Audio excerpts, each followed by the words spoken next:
Ambassador Jake Murphy stepped off the transport shuttle and immediately wondered who had pissed off Earth Command enough to send him to Detention World Omega. The place looked like someone had taken a maximum security prison and decided it needed more spikes, darker lighting, and possibly a few more torture chambers for good measure. "Welcome to our most secure facility, human," hissed General Krixtal, a 7-foot-tall reptilian whose idea of diplomatic attire apparently included enough military medals to sink a small spacecraft. "I trust you understand the gravity of your situation." Jake adjusted his tie and grinned.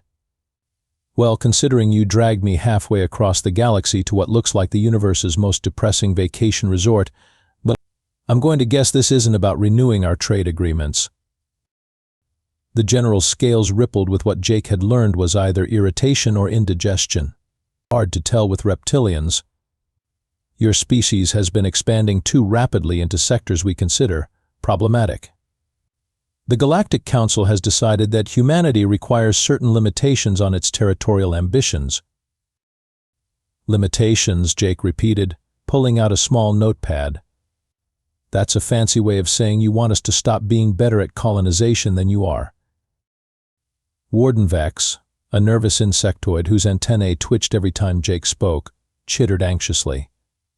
"General, perhaps we should proceed to the demonstration chamber. The human's attitude may change once he sees what awaits non-compliance." Jake looked up from his notes. "Oh, there's a demonstration? I love demonstrations. Are we talking PowerPoint slides or more of a live-action thing? Because I have to tell you, after the Centauri Peace Summit's interpretive dance presentation, my expectations are pretty low." General Krixtal's eyes narrowed to slits.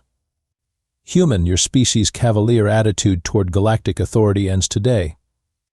You will agree to our territorial restrictions, or you will face the consequences." "Consequences," Jake mused, clicking his pen. "See, that's where you aliens always lose me. You throw around these vague threats like consequences and ultimate deterrent without ever getting specific. Back on Earth, we call that poor communication skills." The general's claws extended slightly. "You wish specificity? Very well. Deep within this facility, we maintain something that has brought entire star systems to their knees. Something so terrifying that even hardened criminals beg for execution rather than face it."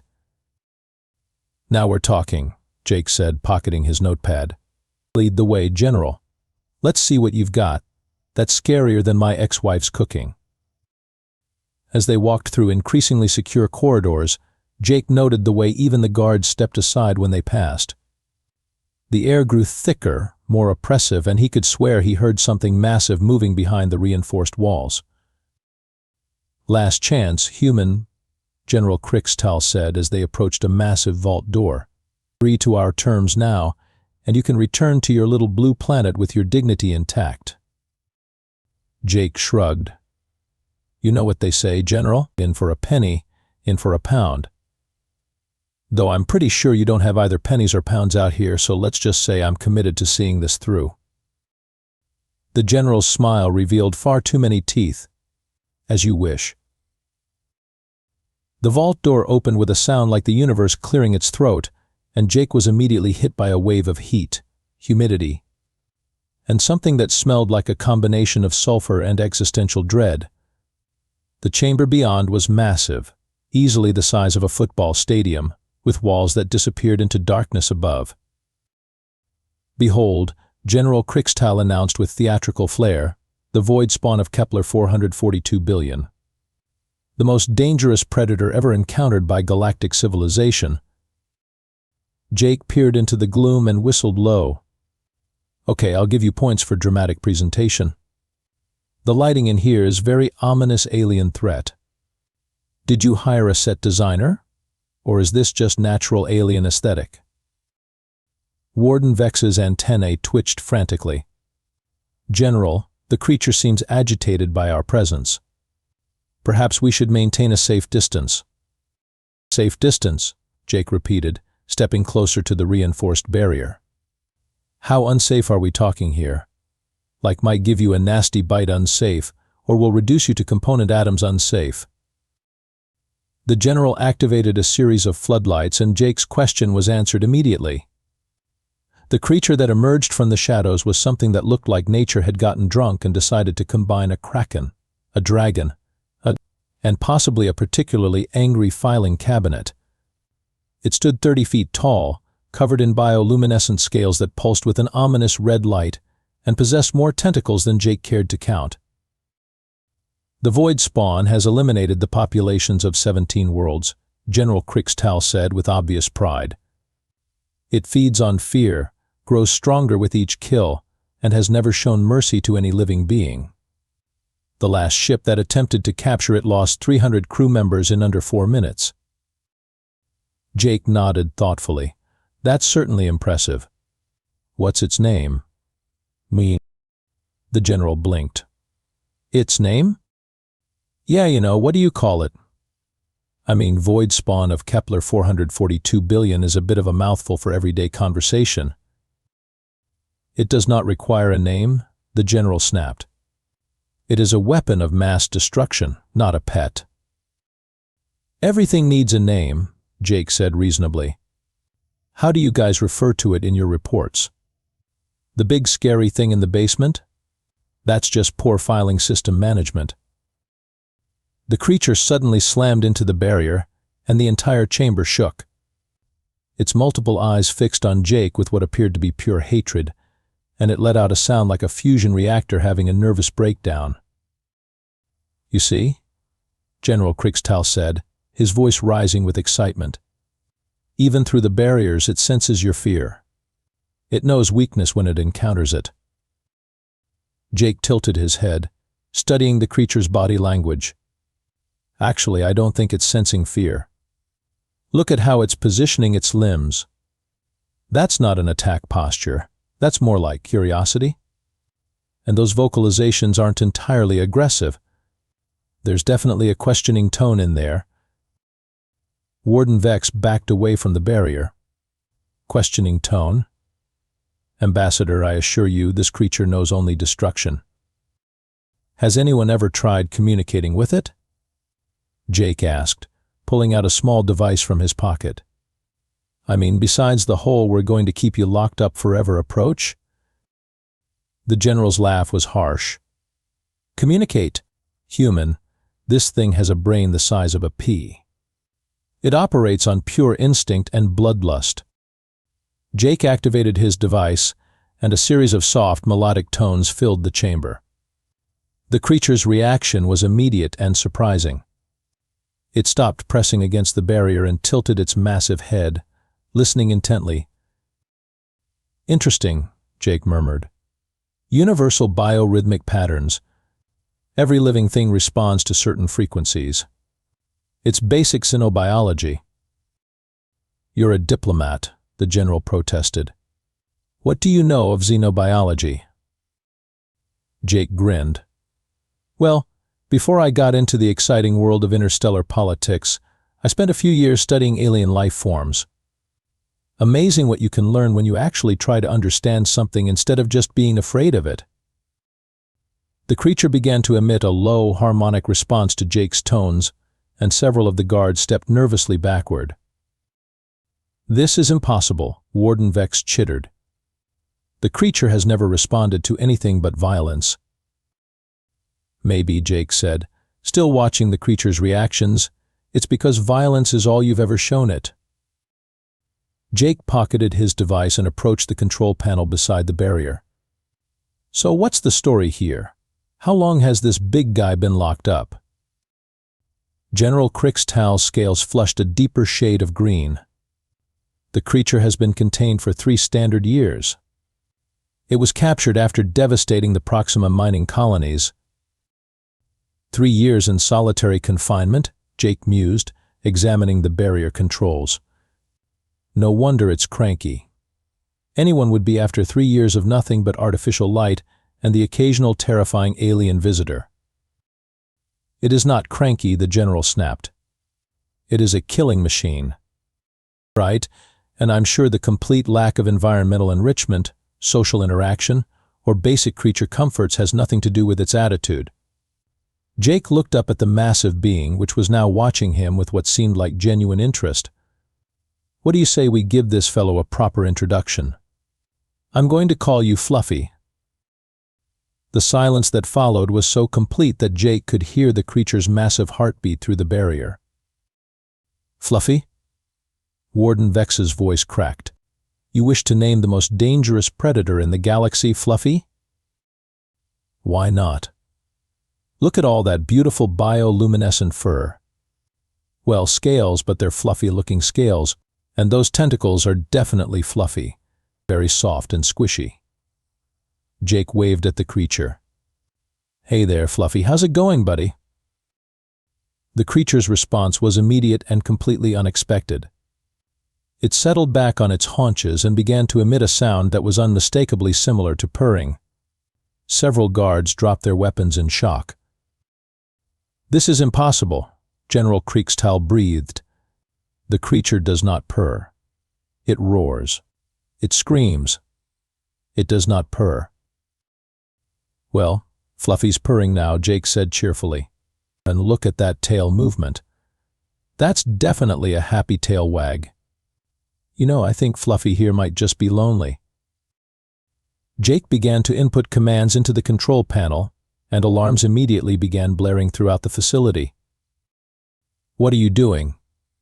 Warden Vex shrieked. Lowering the barrier opacity, Jake replied calmly. Fluffy and I need to have a proper conversation, and it's hard to do through reinforced transparent aluminum. You cannot be serious, General Kriegstall said, his voice rising to a near shriek. That barrier is the only thing preventing the creature from killing us all. Actually, Jake said as the barrier became increasingly transparent, I think Fluffy's been trying to say hello this whole time and you've been interpreting it as threats. Look at those eyes. Those aren't predator eyes. Those are please don't leave me alone again eyes. The creature pressed closer to the now clear barrier, and Jake could see its massive form more clearly. Despite its intimidating size, there was something almost gentle about the way it moved. Fluffy, Jake said softly, placing his hand against the barrier. I bet you're tired of being the scary monster, aren't you? The creature's purring grew louder, and it carefully positioned one of its smaller tentacles against the barrier where Jake's hand rested. The gesture was so clearly an attempt at contact that even the guards stopped backing away. The creature is trying to touch him, Warden Vex said in wonder. Not creature, Jake corrected. Fluffy. And yes, Fluffy's trying to make contact. It's basic social behavior. Most intelligent species crave companionship. General Kriegstall's voice was strangled. Intelligent? It destroyed 17 worlds. Yeah, and I bet if you check your records, you'll find that every single one of those incidents started with someone trying to capture, contain, or kill Fluffy first. Jake turned to face the general. Self-defense isn't the same as aggression, General. Maybe it's time you learned the difference.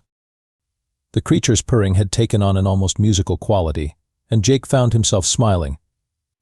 What do you say, Fluffy? Want to get out of this depressing place and see what the universe has to offer? The response was immediate and enthusiastic. Fluffy's bioluminescent scales began cycling through what could only be described as happy colors, and its tentacles performed what looked suspiciously like a victory dance. Absolutely not, General Kriegstall declared. The creature stays contained, and you, human, will sign our territorial agreements immediately. Jake's grin widened. Actually, General, I think we need to renegotiate those terms. Because it looks like humanity just made a very powerful new friend. Jake pulled out his diplomatic credentials and waved them at the increasingly agitated general. According to Article 12 of the Galactic Diplomatic Accords, I have the right to inspect the conditions of any sentient being held in detention facilities.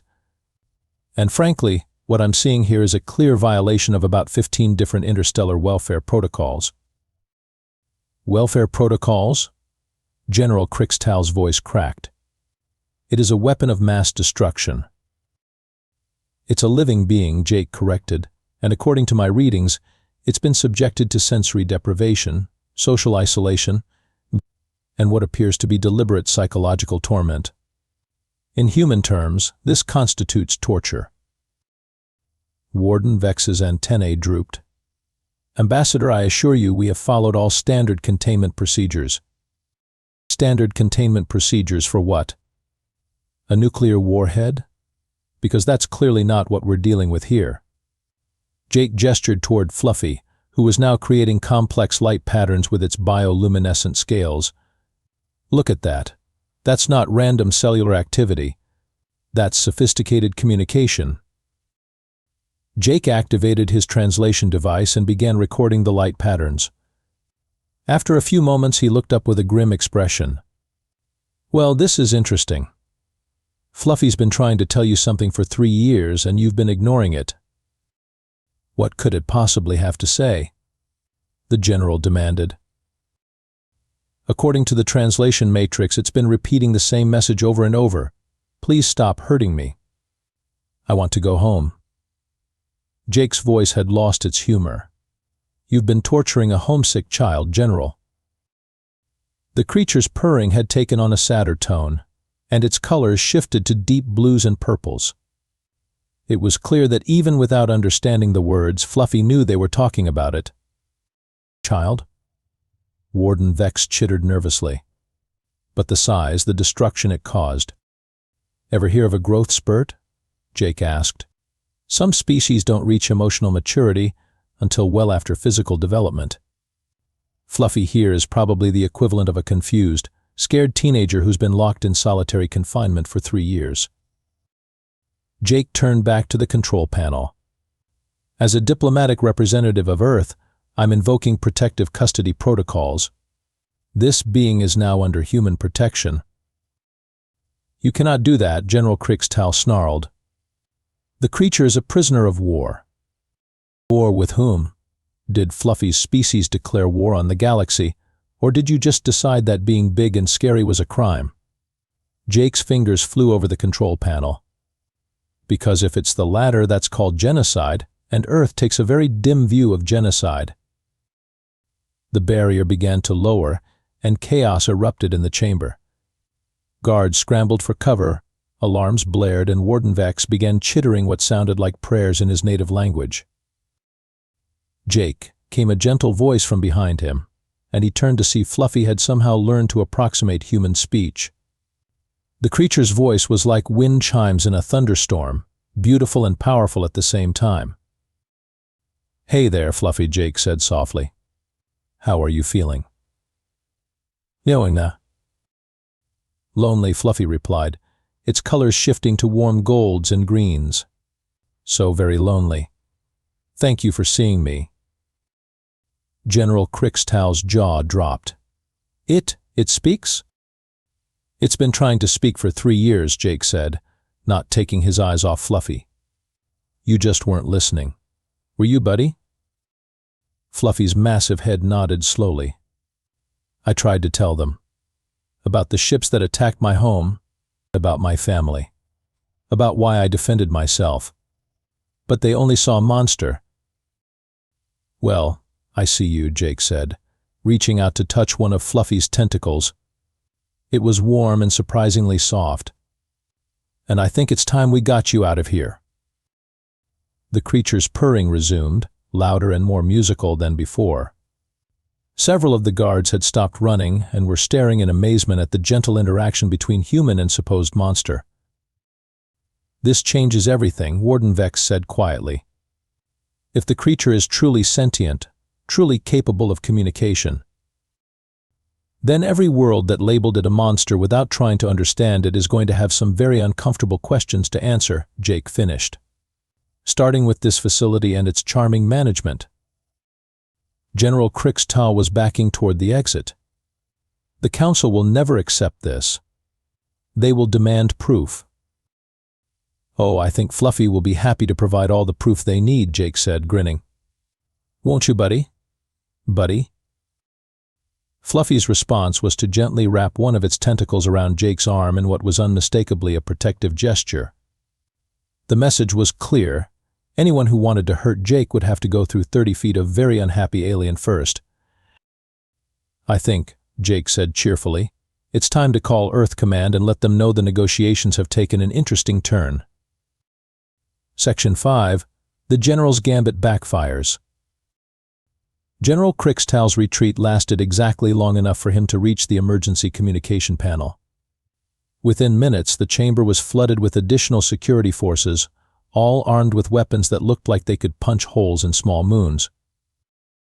"This ends now," the general announced, his voice amplified by the facility's speakers. "The human has clearly been compromised by the creature's psychic abilities. We will terminate both threats immediately." Jake looked up at Fluffy, who had moved to position itself between Jake and the armed guards. "Psychic abilities?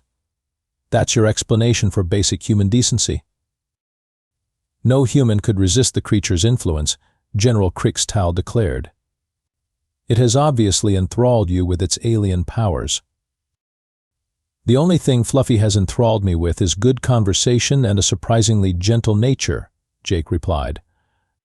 "But I'm getting the feeling you're not interested in reasonable explanations." The general's smile was cold. "Indeed. Guards, prepare the neural disruptors. We will eliminate both the creature and its human puppet in one decisive action." Fluffy's colors shifted to warning reds and oranges, and its purring was replaced by a low, harmonic hum that seemed to resonate through the chamber's walls. The creature's protective stance became more pronounced, and several of its tentacles began moving in patterns that were clearly defensive. "Now that's more like it," General Crickstal said with satisfaction. "Show them what you really are, monster." But Fluffy's response wasn't what anyone expected. Instead of attacking, the creature began to emit a sound that was unmistakably distressed. Its colors shifted to deep purples and blues, and it looked down at Jake with what could only be described as concern. "Jake," Fluffy said softly, "they want to hurt you. I cannot let them hurt you." "I know, buddy," Jake said, patting one of Fluffy's tentacles. "But let's try to solve this without anyone getting hurt, okay? Violence isn't the answer here." "The creature shows weakness," one of the guards reported. "It appears to be protecting the human rather than consuming him." General Crickstal's expression shifted from triumph to confusion. "Impossible. The creature knows only destruction." "Actually," Jake said, pulling out his diplomatic recorder, "I think it's time for a little demonstration of what Fluffy really knows. Buddy, can you show these nice people your home planet?" Fluffy's colors brightened, and it began to create holographic projections using its bioluminescent scales. The images that formed in the air were breathtaking, a world of crystal forests and floating islands, populated by creatures similar to Fluffy but smaller, more delicate. "Beautiful," Warden Vex breathed. "I had no idea such places existed." "Now show them what happened to your home," Jake said gently. The images shifted, showing massive ships descending from orbit. The crystal forests began to burn, and the graceful creatures fled in terror. Fluffy's smaller family members were shown being captured, separated, and taken away in containment pods. "I was the only one big enough to fight back," Fluffy said, its voice heavy with grief. "I tried to protect them, but I was too late, too small, too young." The chamber fell silent except for the gentle hum of Fluffy's bioluminescent display. Even the guards had lowered their weapons, transfixed by the tragedy playing out in light and color. "Those ships," General Crickstal said slowly, "those are council vessels." "Yeah," Jake said quietly. "Fluffy didn't attack 17 worlds. Fluffy defended itself against 17 military operations designed to capture and enslave its species. Self-defense, General. Not aggression." The general's scales had gone pale, but the reports, the casualties. "What did you expect would happen when you tried to capture a scared, grieving child with military force?" Jake asked. "Did you think it would just surrender quietly while you destroyed everything it loved?" Fluffy's holographic display faded, and it settled back into its protective stance around Jake. Its colors had returned to the warm golds and greens that seemed to indicate contentment. "I think," Jake said, looking around at the stunned guards and officials, "it's time for some new negotiations." And this time, Fluffy gets a voice in the process. General Crickstal's hand moved toward his sidearm, but before he could draw it, Fluffy's tentacles had extended across the chamber and gently but firmly disarmed every guard simultaneously. The creature's movements were so fast and precise that no one was hurt, but the message was clear. "Now," Jake said cheerfully, "who wants to discuss reparations for 3 years of unlawful imprisonment?" The emergency session of the Galactic Council was unlike anything in the organization's history. For the first time, the chamber had been modified to accommodate a 30-foot-tall participant, and Fluffy sat curled around Jake's chair like the galaxy's most intimidating therapy animal. "The human's claims are preposterous," General Crickstal protested, though his voice lacked its earlier conviction. "The creature is clearly a security threat." "The creature has a name," Jake said mildly. "And Fluffy has been remarkably patient with all of you, considering the circumstances."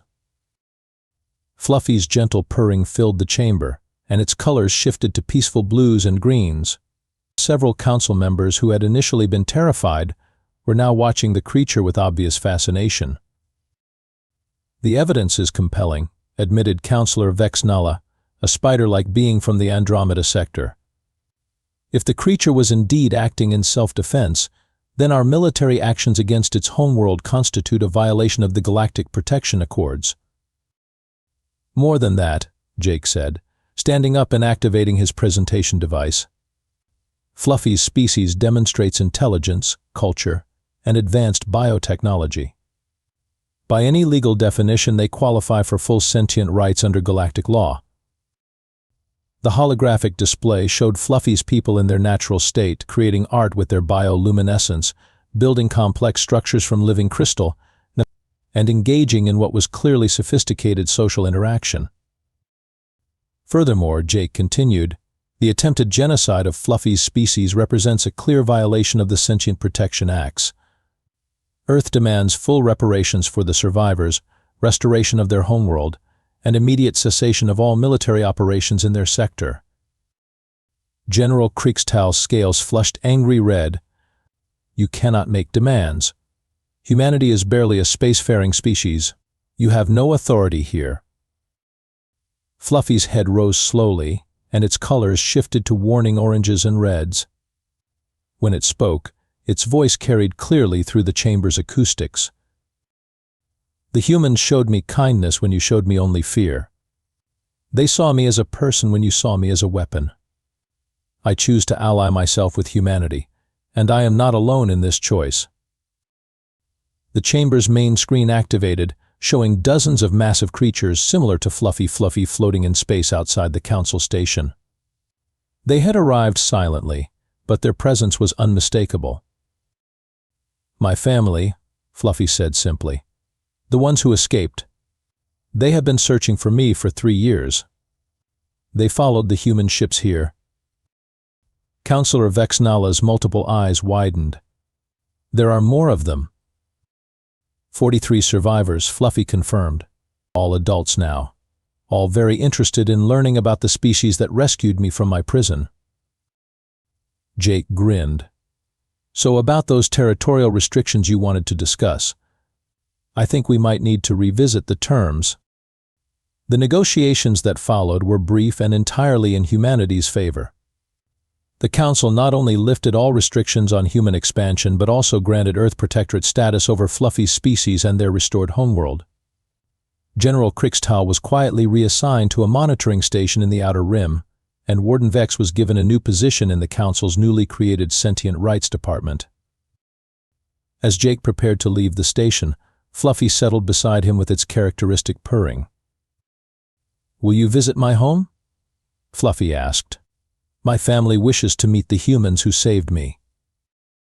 "Wouldn't miss it for the world," Jake said, patting one of Fluffy's tentacles. "Besides, I think Earth Command is going to want to discuss a few joint ventures." Something about bioluminescent communication networks and living crystal architecture. The transport shuttle that arrived to collect them was considerably larger than the one Jake had arrived in, modified to accommodate Fluffy's size. As they departed the station, Jake composed his mission report on his personal tablet. Mission status. Mission status: successful. Territorial restrictions lifted. New alliance established with the Kepler 442 billion survivors. Galactic Council now aware that humanity's diplomatic approach differs significantly from standard protocols. Recommend expanding cultural exchange programs. Also recommend updating first contact procedures to include basic xenobiology training and possibly fewer weapons. He paused, looking up at Fluffy, who was contentedly watching the stars stream past the viewport. Personal note: sometimes the best diplomatic solution is just treating people like people, regardless of how many tentacles they have. The galaxy could use more of that approach. Jake saved the report and settled back in his chair.